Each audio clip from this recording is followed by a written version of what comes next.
Meu nome é Karine Gonçalves Carneiro e minha hipótese é moradores de rua e produção de espaço urbano, análise sobre Bogotá e Belo Horizonte sob uma perspectiva genealógica.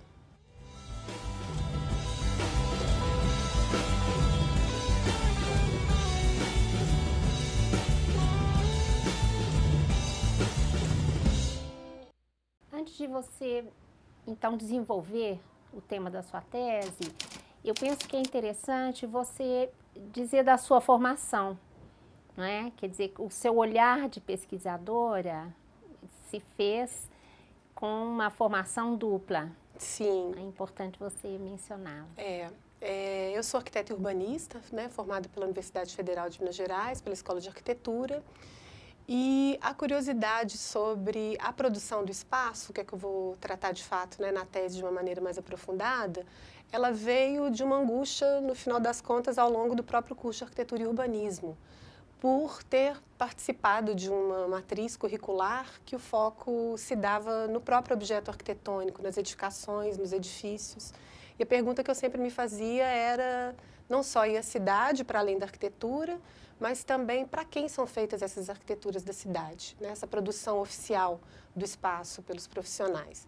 Então, a partir daí, eu fui buscar, depois de formada, depois de graduada, uma possibilidade de tentar encontrar resposta para essas perguntas. E iniciei essa caminhada com o curso de Sociologia, a pós-graduação, mestrado, né?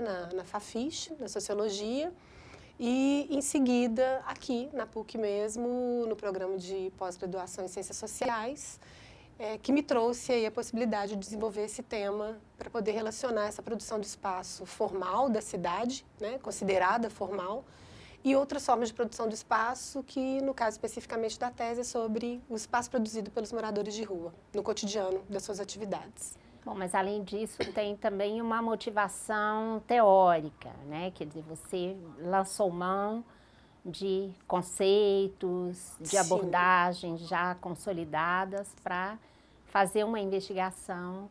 Uhum.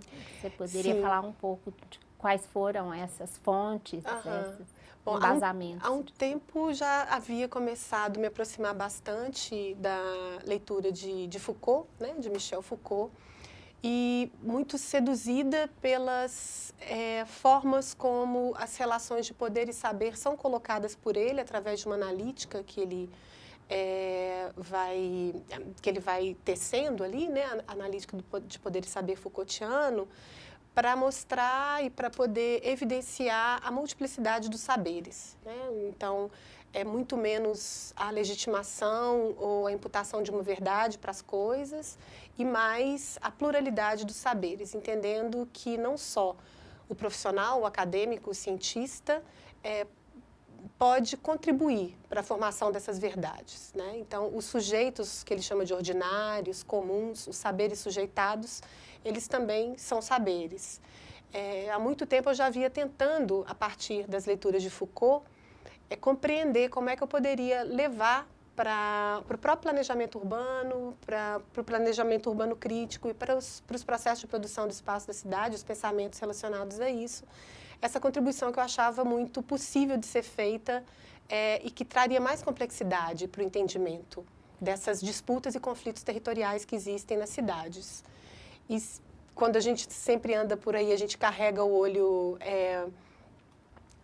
acadêmico, né? Não acadêmico, mas esse nosso olhar crítico para a cidade sempre nos acompanha, e foi a partir dessa sensibilidade que eu acabei juntando, então, essas coisas, né? Tanto essa curiosidade, essa pesquisa teórica que já se iniciava, com as situações do cotidiano e do dia a dia também das cidades. Bom, e além do Foucault, você combina a análise do saber-poder, né, do Foucault com da sociologia do Henri Lefebvre. Isso. O Lefebvre foi sempre um autor que me acompanhou durante a graduação e que sempre trazia esse lugar do cotidiano para a produção do espaço. Isso também sempre me foi muito caro por entender arquitetura e urbanismo não como lugar do espetáculo, mas lugar das micropolíticas, das microrrelações, mas também compreendidas num contexto mais macro, mas indissociável, né? Trazendo essa indissociabilidade entre essas duas escalas. E Lefebvre ele vai fazer toda essa leitura do espaço a partir do cotidiano, a partir das práticas cotidianas e das relações que vão surgindo a partir do processo mesmo de criação das cidades, né, nos seus vários tempos históricos aí, e mostrando principalmente, e aí eu já me aproximo mais do que eu vou tratar na minha própria tese, que é dessa cidade que cada vez mais passa a ter um valor de troca em detrimento de um valor que é o valor de uso. Era uma medida também, assim, pensada no sentido de não permitir que as pessoas ficassem dormindo ali, porque ali aí ficava sem condições deles estender um cobertor no chão, ou dormir no próprio chão, ou num colchão e tal, né? Então aquelas bolas acabavam, então, prejudicando. Só que isso deu um efeito contrário, sabia? Porque as bolas, então, passam a ser como se fosse uma mesa que eles começam a utilizar para botar roupas para secar, para jogar, para ficar em torno daquilo ali para conversar, ou para encostar, porque eles também ficam sem lugar de encostar, ou de sentar em cima daquelas coisas ali. Então, surtiu um efeito contrário. Então, ou seja, essas medidas interventivas, elas não têm um resultado efetivo para os moradores de rua. Esse valor de uso é o cotidiano, né? E você estudou o cotidiano dos moradores de rua em 2 cidades, em 2 países, com contextos diferentes. Então, nos fale um pouco da sua pesquisa de campo, do seu trabalho. Sim. São metodológico. dois países com contextos diferentes, mas latino-americanos, né? Que traz para a gente uma herança histórica e da invasão europeia da mesma maneira.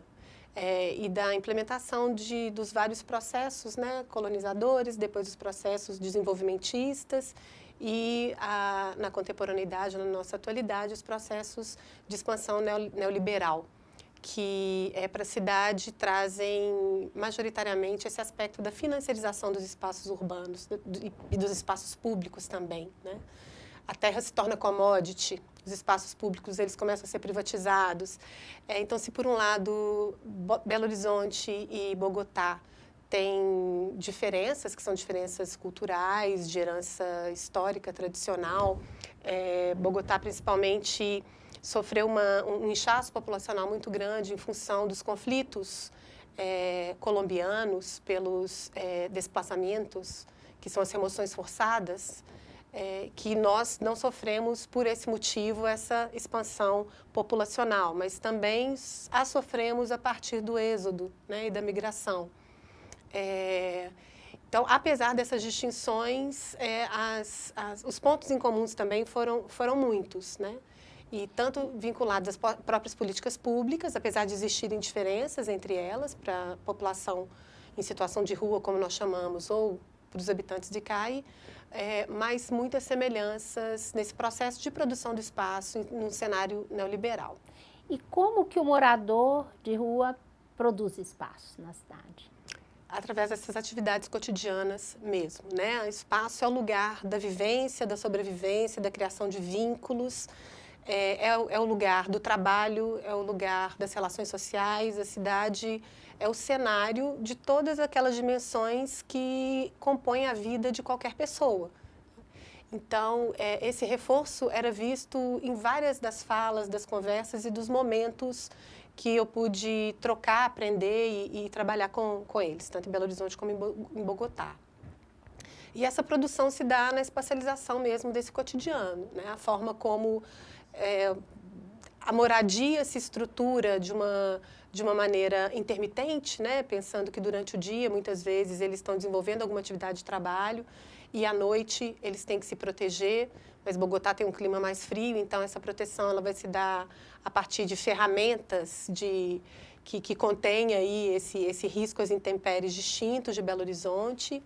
Mas esse espaço ele se produz tanto fisicamente, né? E aí a gente pode falar das caixas de papelão, das lonas, da utilização de baixinhos de viadutos, que também acontece, né, tanto em Bogotá como em Belo Horizonte, mas essa espacialização se dá pela própria performatividade corporal também, né? São pessoas que compõem o ambiente, o cenário, a paisagem da cidade. Tá? E aqueles lugares com as intervenções públicas, as políticas, todas essas arquiteturas que é pensado, né, para a cidade, para o centro da cidade, isso eles nem percebem essa mudança.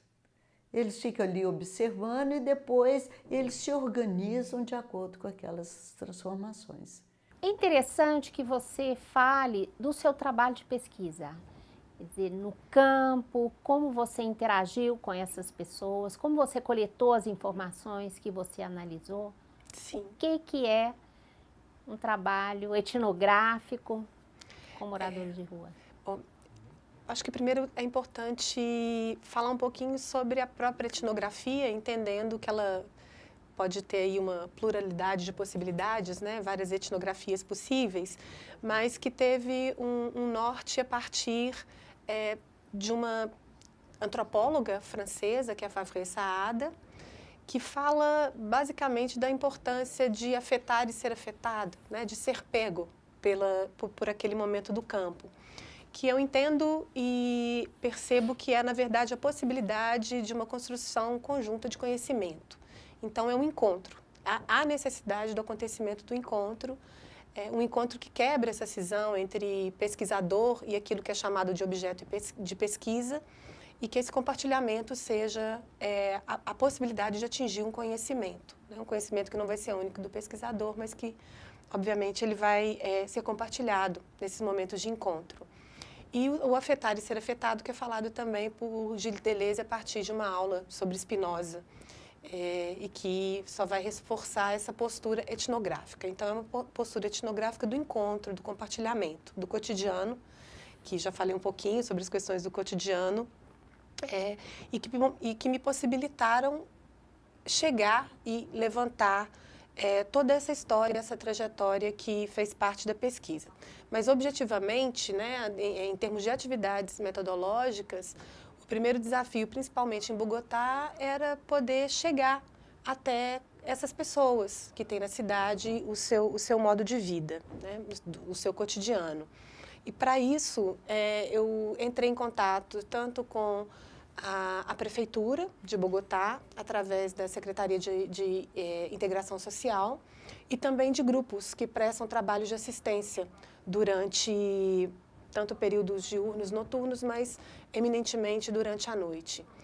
E foi a partir dessa entrada, tanto com profissionais da Prefeitura, como também com esses grupos de assistência, que eu pude criar um cotidiano e, a partir daí, inclusive, ter uma independência e um trânsito maior para criar, né, as condições mesmo da pesquisa etnográfica.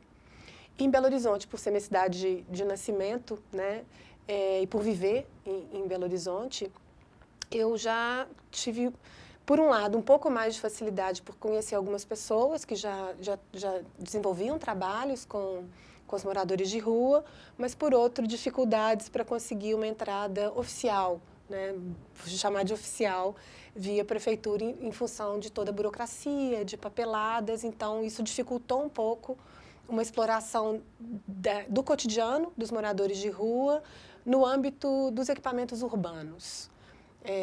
Porque o morador de rua não significa que ele está também o tempo inteiro na rua. Ele vai se utilizar na medida das suas necessidades, daqueles serviços que são ofertados. Muitas vezes esses serviços eles vão ser muito excludentes na medida em que, majoritariamente, eles não partem da realidade dessas pessoas que vivem na rua, mas que criam regras e normas muito rígidas, que acabam impedindo, às vezes, o acesso de boa parte da população de rua para atender, né, a esses serviços. E, quando eu digo isso, eu estou falando de coisas super simples, né, que é desde ter um cachorro e os equipamentos, bom, hoje algumas alterações já vêm acontecendo. Não sei se a gente, em Belo Horizonte, a gente já está nessa discussão, né, de acolhimentos que possibilitem que os animais de estimação possam estar com eles, né?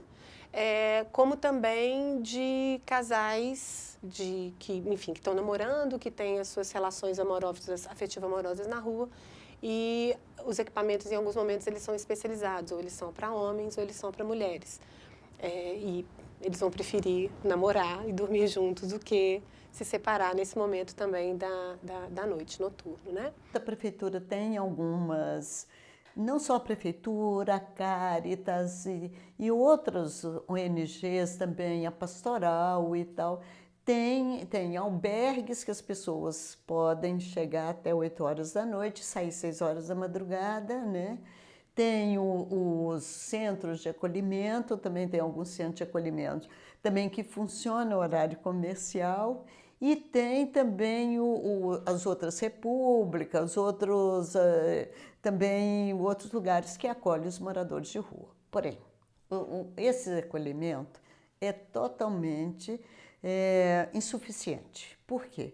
Porque eles funcionam horário comercial. Tá? E aí, sábado, domingo, feriado e tal, eles não comem, eles não dormem, eles não têm para onde ir, etc. Né? E o que você destacaria como descobertas, achados dessa pesquisa com 2 casos tão contundentes? Bom, então eu acho que um primeiro ponto para poder pensar nessas descobertas é entender esse cenário mesmo do neoliberalismo ou do empreendedorismo urbano. E entender a forma como esse empreendedorismo urbano, esse capital neoliberal na cidade, ele justifica as próprias intervenções urbanas. Né? Então, o que se justifica um grande projeto de urbanismo hoje, de requalificação urbana, seja em Belo Horizonte ou seja em Bogotá, como foi possível verificar? Principalmente aquilo que é considerado a degradação dessas áreas. E dentre os vários aspectos que na verdade, dentre os vários aspectos que podem ser considerados para justificar essa degradação, os moradores de rua são um deles. São vários pareceres, várias atas de reuniões de conselhos municipais que apontam a presença de moradores de rua como um dos motivos principais vinculados à necessidade da requalificação urbana. Então, o que a gente percebe, o que eu pude perceber com relação a isso, é que, para além dos moradores de rua, eles serem, no primeiro momento, serem essa justificativa para a requalificação urbana, por outro lado, eles são também extremamente úteis ao capital, quando é de interesse da utilização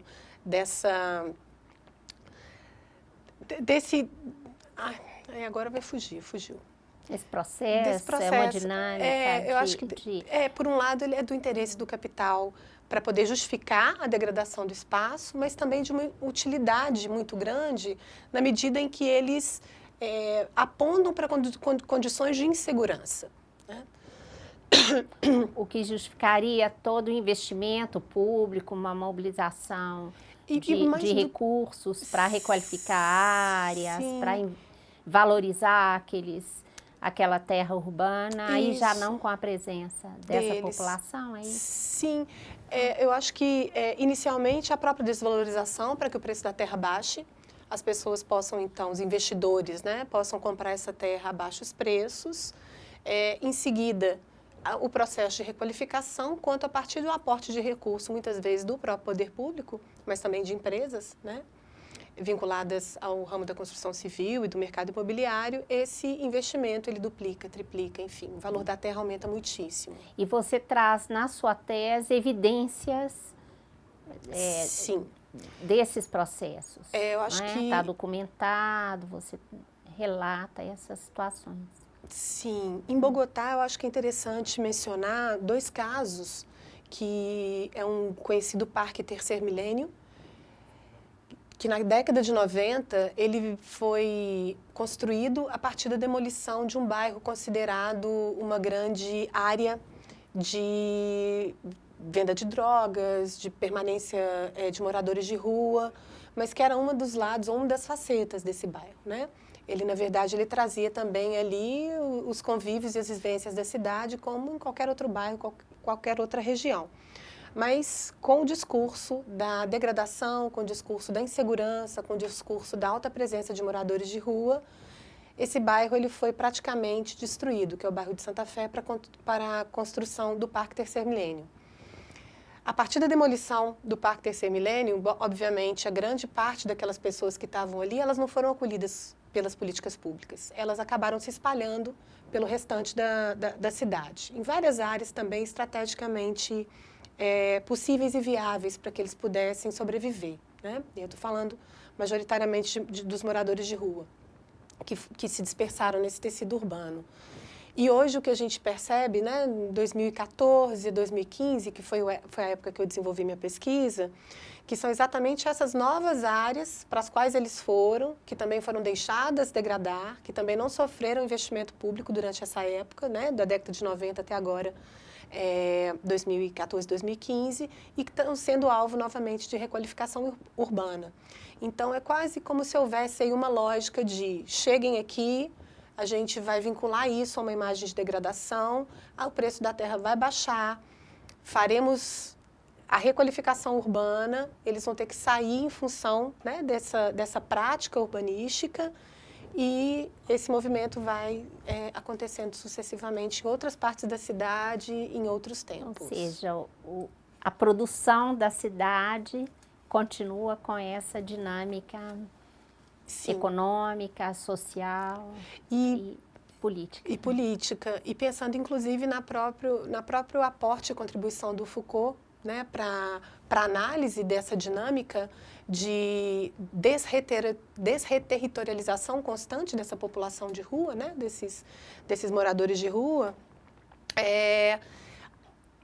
E tem um conceito, que é o conceito da própria biopolítica, né, do biopoder e da biopolítica, que vai reforçar também essa forma de lidar com a população, né, a biopolítica e a política da vida, o biopoder, o poder das espécies, da população, dentro da compreensão daquilo que é o normal, né? É a normatização dos espaços da cidade, ou a normalização desses espaços.